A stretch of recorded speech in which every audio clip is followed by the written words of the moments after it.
have been gone. But here's the quick point. Who do you replace him with? Because at the time there was nobody, and right now there's nobody to replace him with.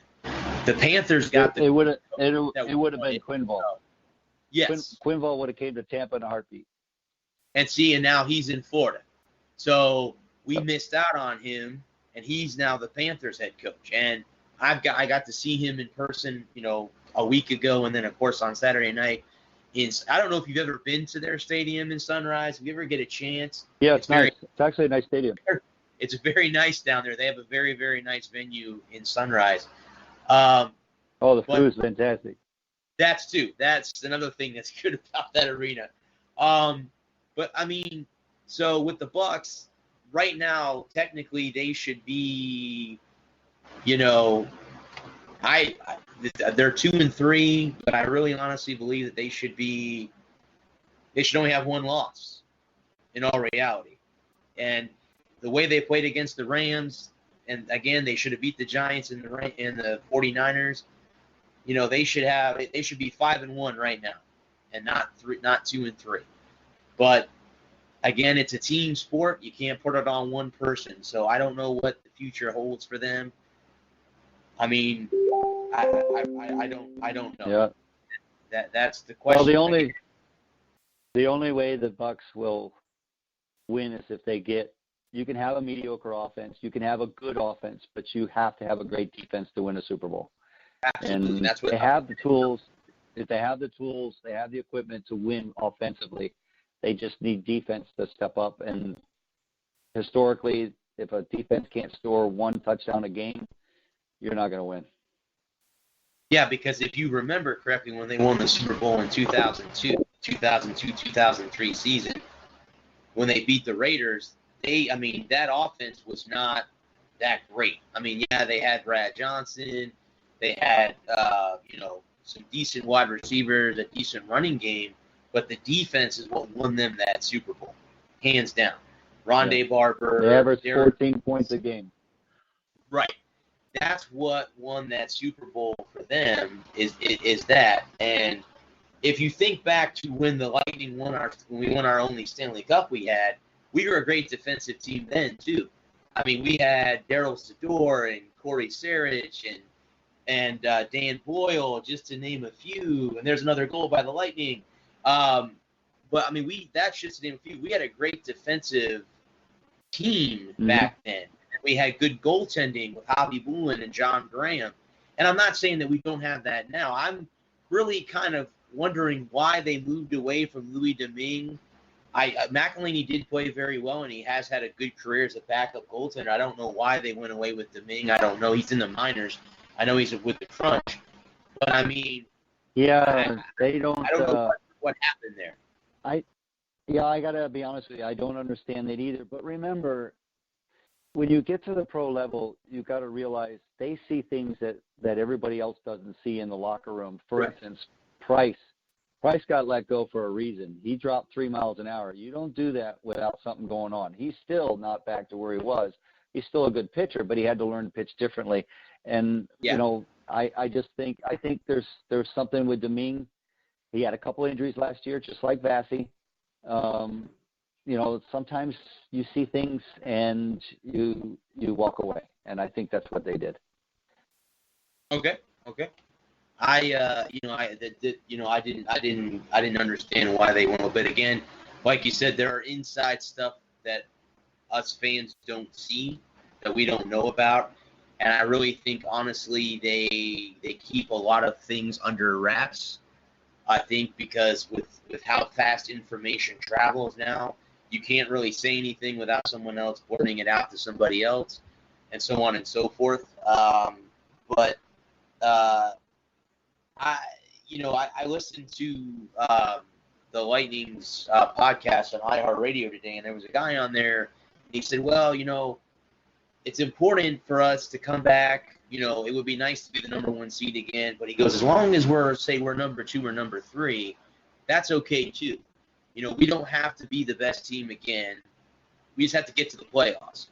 Maybe we aren't the number 1 seed. Maybe we're number 3 and we get to, we don't get to play at home right away. But I mean, I think there's a lot of pressure still on them because I think everyone out there in hockey world that's a hockey fan knows we have the team to get into the Stanley Cup. It's just, can we get there and win it? Because we've been there. We lost to Chicago. We've been there, and we just can't seem to get. In a weird way, I mean, here's my opinion, and you can agree or disagree with me on this. Do you think that John Cooper is like Tony Dungy? In a way. Does he say that again? Do you think that John Cooper is like Tony Dungy? He's the guy that can get them there, but can't get them over the hump, and it takes a guy like John Gruden to get them over the hump. Is what I'm trying to point at. I mean, do you think that, or do you think Cooper can get them to Stanley Cup? The only thing that John Gruden brought to the game was he was an excellent offensive coordinator. And Dungy admittedly was not a great offensive coordinator, so that helped that situation. With if you compare it to Cooper, he is very defensive minded. I just think the tactical way of playing in the Stanley Cup playoffs has changed. They brought speed to the game. They're the first team to really – they've changed the game. They can say anything they want about every other team in the league, but the Lightning changed the game over the last 6 years. So now it's biting them a little bit because you've got other teams out there that said, well, how do we beat this? And the way you beat that is man-to-man coverage in playoff time, tight checking, no space, and that's how you beat skill. And the only way you can fight that back is they needed a little bit more muscle. Said it all year last year. They need more muscle. They got more muscle. Even though they got a few people in last year that I thought would have muscle, they're not the kind of guys that make other teams nervous. They're very skilled corner guys, but they needed beef.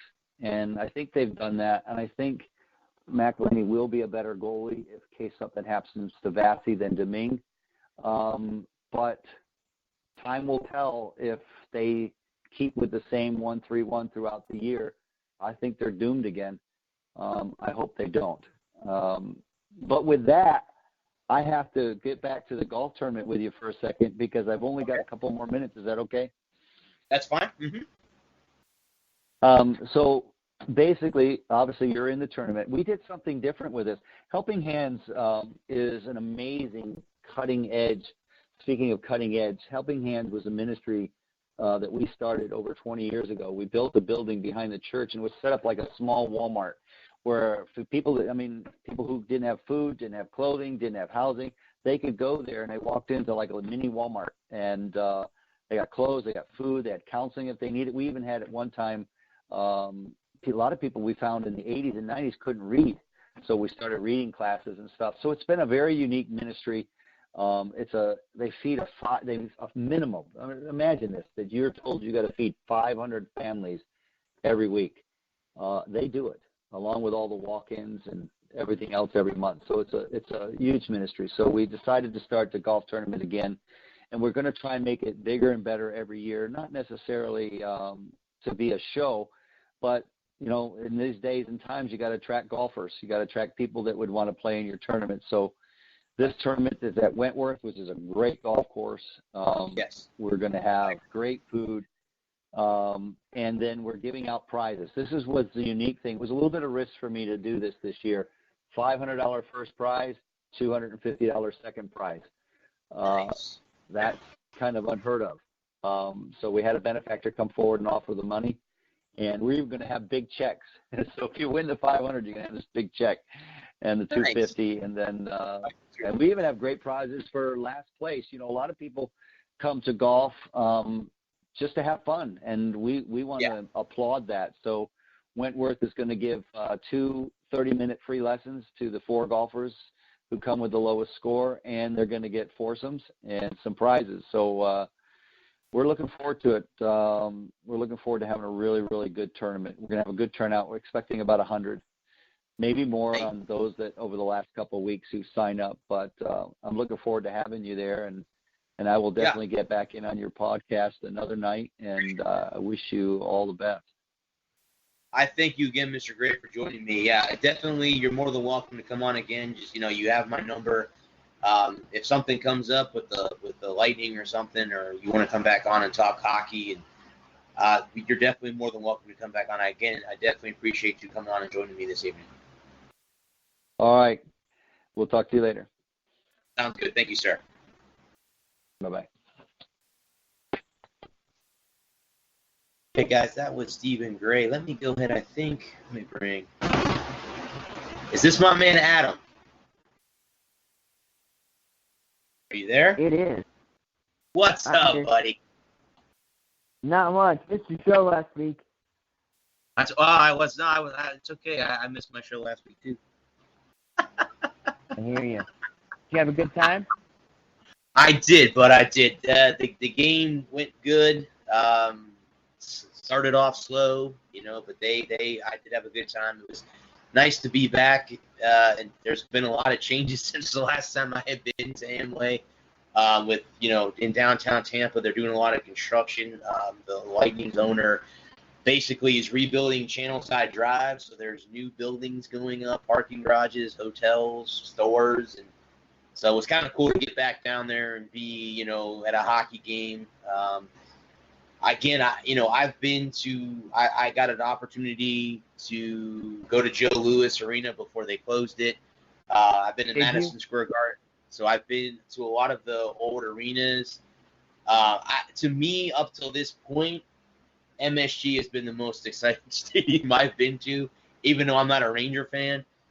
They just don't sit down. Ranger fans are just a completely different breed of hockey fan. But I did get to go to the Joe before they closed it. So it was nice. Well, it is, man. And what the ambiance of that, of being there is seeing all the banners. It's just amazing. Yeah. They can't get another banner in the Raptors. It's just amazing how many banners hung there now that they've moved to the Little Caesars Arena, more into downtown. But I mean, for the love of God, you can't get any more banners hanging in that arena than what the Wings did over the years. Well, they ought to start trying. Well, now Oh. Give him some time. Give Yzerman some time. He's back in his back in his woods again. Give him some time. They'll be back.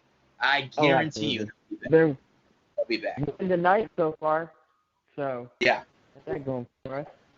I got to go to the second to last game at the Joe. That was an incredible experience.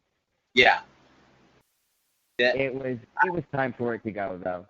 It was 30 years old. It was they crammed every bit of 20,000 people in there. Correct. It was a Saturday night. They had Montreal in town. It was second to last game at the Joe. There you go. And And they crammed every bit of. I was sitting way up in the middle of near side, way back up there, and you could see everything. You could see the whole action. It was an incredible experience. It's a great place to take in a hockey game. So your Wolverines are back, buddy. They've had 2 good games in a row. I mean. Yep, but this is a trap game. Absolute trap game. Okay. You mean going to Champaign to play the Illini? Yep.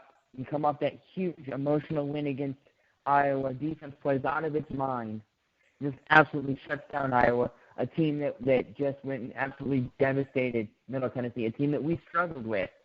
And the defense comes out and plays out of its mind. And then next Saturday, Big Ten, first Big Ten game. I guess second, depending on how you want to look at the Iowa game. But another top 10 matchup against Penn State at State College under the lights. It's going to be a whiteout. Happy Valley. And you got, And I look at this Illinois team, trying to play spoiler. I think they're a 3 touchdown dog. I look at this as being a huge trap game. You're coming off a huge win, and I'm. If I'm Harbaugh, I tell them don't overlook them, because I guarantee you we're going, okay, we got this Illinois team. They're a 3-touchdown underdog.